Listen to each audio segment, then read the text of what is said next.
So, Snow White is back in the news again. This movie has already managed to be universally hated, and it hasn't even come out yet.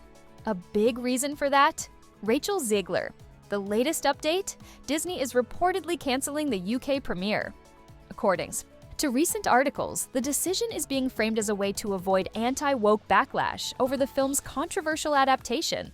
But let's be real, the controversy didn't need to be this big. And if we're pointing fingers, a lot of the blame falls on Rachel Zegler. What's frustrating is how misleading this whole narrative is.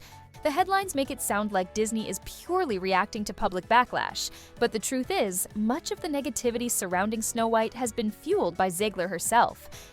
One of those things that I think everyone's going to have their assumptions about what it's actually going to be, but it's really not about the love story at all, which is really, really wonderful. And whether or not she finds love along the way is anybody's guess until 2024. All of Andrew's scenes could get cut. Who knows? It's Hollywood, baby. I'm a narcissist. Rachel Zegler has only made things worse for Snow White. She's repeatedly dismissed the original film, talked down to fans, and carried herself with an attitude that many have called narcissistic, something she's even admitted to herself. From the start, she was the wrong choice to be the face of this movie, and it's been a disaster for Disney. On top of that, she's made some outright unhinged comments on social media, alienating half the country, regardless of where you stand politically.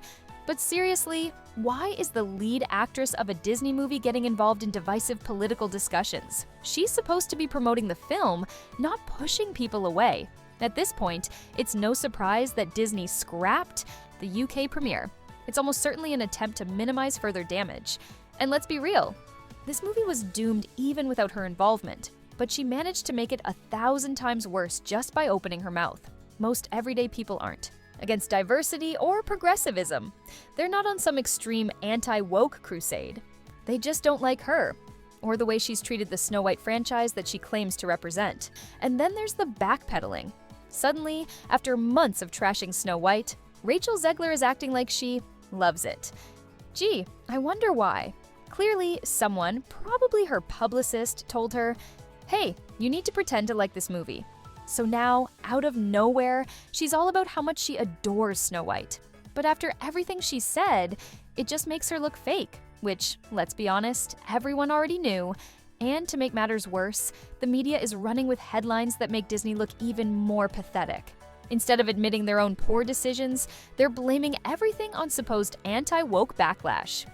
Articles claim the movie is being criticized just because Snow White is played by a Latina actress, and because the 7 dwarves aren't in the title. Seriously? That's the excuse now? Nobody cares about the title. The issue is that Disney originally cast average-height actors, with only one actual dwarf. Then, after a wealthy Hollywood actor with dwarfism, who wasn't even involved in the film, complained, Disney panicked and scrapped those roles altogether. Let's think about that for a second. 7 actors with dwarfism who already struggle. To get roles in Hollywood, lost what could have been career-changing opportunities. Meanwhile, Disney replaced them with weird, horror movie-looking creatures that make the film look more like a Tim Burton project than a classic Disney fairy tale. According to an insider who spoke to the Daily Mail, Disney knows this movie is in trouble. That's why they're cutting down media appearances and limiting press access. They've even taken the highly unusual step of canceling the UK premiere entirely, all in an attempt to control the damage. Disney is reportedly cutting back on press events for Snow White and limiting the number of questions Rachel Zegler gets, honestly, probably for the best. But at the same time, it's kind of pathetic. This move makes it painfully obvious that Disney knows exactly how much of a PR disaster Zegler has become. Instead of owning up to their mistakes or taking any real responsibility, they're trying to control the narrative, blaming everything on so-called anti-woke backlash. And let's not pretend Disney isn't aware of what people are saying. They're a massive corporation. They know. They saw the backlash unfold in real time, just like they did with Captain Marvel. And if you remember that whole fiasco, you'll know they've played these games before. People tried to brush it off, but the evidence was right there, like what happened with Rotten Tomatoes when copy-pasted positive reviews mysteriously flooded the site. It's not a secret, anyone can look it up, so the fact that Disney is now micromanaging every aspect of Snow White's press tour speaks volumes. They know Ziegler's dismissive and arrogant remarks have damaged the movie's reputation, and they don't trust her not to make things even worse. And really, you have to ask, why do studios keep hiring people who are known to be difficult to work with? It's not like she's some A-list star-carrying box office hits. Then there's the whole dwarf controversy, one of the biggest points of criticism against this film. Yet, not one person from the production ever apologized or even acknowledged it. There was no, hey, we understand why people are upset. Representation matters. Nope.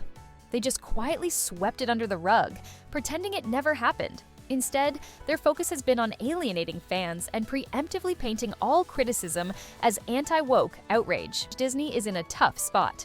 Snow White already has a massive black cloud hanging over it, and at this point, it's on a clear trajectory for failure. But even so, major premieres and press tours are crucial for hyping up a Disney release. The fact that they're scaling everything down is just another red flag, on top of the mountain of red flags this movie has already stacked up. So, the big question is, why doesn't Disney just cut their losses? Why keep pushing ahead with a project that's clearly doomed? Realistically, pulling the plug on Snow White isn't an option. Hollywood almost never scraps a movie this late in the game unless something catastrophic happens, like the Batgirl movie, which was axed for a tax write-off, or that Powerpuff Girls live-action reboot, which was so bad that even the studio couldn't justify its existence. But the difference here? Snow White has already cost over $200 million to produce, and that's before they factor in marketing. At this point, Disney is stuck in a situation where releasing the movie and taking the hit makes more financial sense than shelving it entirely. At least this way, they'll recoup some of their losses, whether through international box office sales, streaming revenue, merchandising, or whatever else they can squeeze out of it. And then there's the issue of contracts. Disney has agreements in place with actors, crew members, and distributors. Scrapping the movie altogether could lead to legal headaches they'd rather avoid. So they're essentially stuck with this sinking ship, hoping they can salvage whatever they can. Another major reason Disney can't just scrap Snow White outright? Contracts. They have agreements with sponsors, streaming platforms, and distributors. If they pull the plug now, they risk getting sued, and that's a whole legal mess they'd rather avoid. But here's something even more interesting. Something I hadn't even considered until recently. Some movies aren't released because studios actually believe in them. Sometimes, they have to be released just to maintain relationships in the industry. Hollywood is built on favors, nepotism, and ego-stroking. Filmmakers, actors, investors, they all have connections, and no one wants to burn bridges. If Disney completely canned Snow White, it would send a bad message to those who worked on it, potentially jeopardizing future collaborations. But here's the real irony. For years, audiences have been telling Hollywood that they're out of touch. Decisions are destroying their own industry. The backlash, the loss of trust, the box office flops, it's all been building up. And it's only now that these studios seem to be waking up, realizing, oh wait, maybe we should listen to the audience. It's like they were driving full speed toward the edge of a cliff, ignoring all the warning signs. People were shouting, "Stop, you're about to crash!" And Hollywood's response, what do they know? And now, the train is completely airborne, flying off the rails. And suddenly they're panicking like, oh, that's what they were talking about. The train isn't just airborne, it's pummeling straight into the canyon below. And you can see the disaster unfolding in real time just by looking at the reception, coming to a theater near you. For the first time in my life, I'm glad there are no theaters near me. Wow, Disney, you are truly incredible. It took you 3 years, multiple rewrites, unnecessary CGI, and $29 million just for me to enjoy a comment section of a movie I will never watch. Disney actually taught me a valuable life lesson: never believe it can't get worse. This comment section is straight up on fire. Someone even joked, now I'm expecting a bald people are saying the comments deserve a higher rating than the actual movie. And honestly, they're right. This is both sad and hilarious.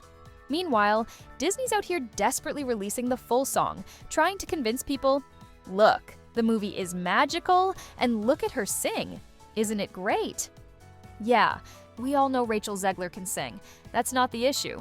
The issue is that the movie looks like a train wreck. The CGI dwarves look like a bad AI-generated nightmare, and the entire production just reeks of corporate desperation. Then, of course, You've got comments from people who are either trolling hard or just fully disconnected from reality. The people that hate this are just racist, one-sided idiots like Brett Cooper. People are so mad there aren't real dwarves, but there's so much CGI and everything. Willy Wonka did great with CGI and didn't use real ones. I think this movie looks badass. Her voice is beautiful, just like in The Hunger Games. So, what if they changed a few things? It's a fake fairy tale. It doesn't have to be whitewashed. Besides, no white